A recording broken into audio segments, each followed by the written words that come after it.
Meccatronica come opportunità per l'integrazione e la flessibilità a supporto dell'industria digitale e sostenibile.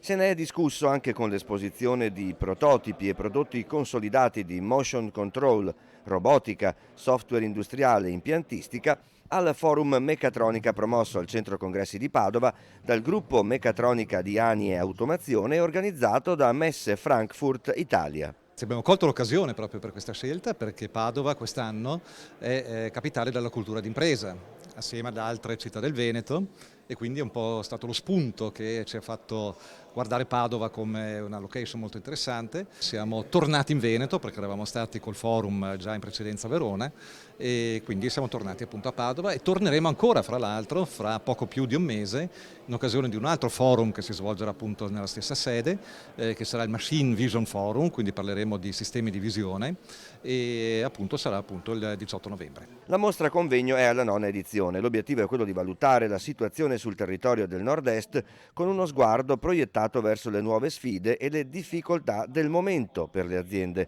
soprattutto quelle piccole. Com'è la situazione in Veneto per la meccatronica?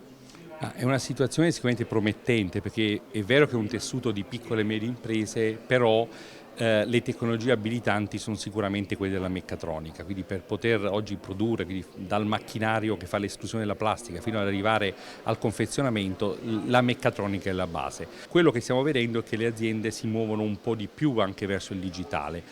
Forse l'effetto acceleratore è stato dovuto a due diciamo, macro temi. Il macro tema è stato tutto il piano di investimenti nato dal piano Industria 4.0 che inizia a vedere i suoi frutti, quindi passati un po' di anni iniziano a vedersi diciamo, i frutti in questa direzione, e l'altro tema è legato al fatto che sicuramente il Covid ha fatto da acceleratore.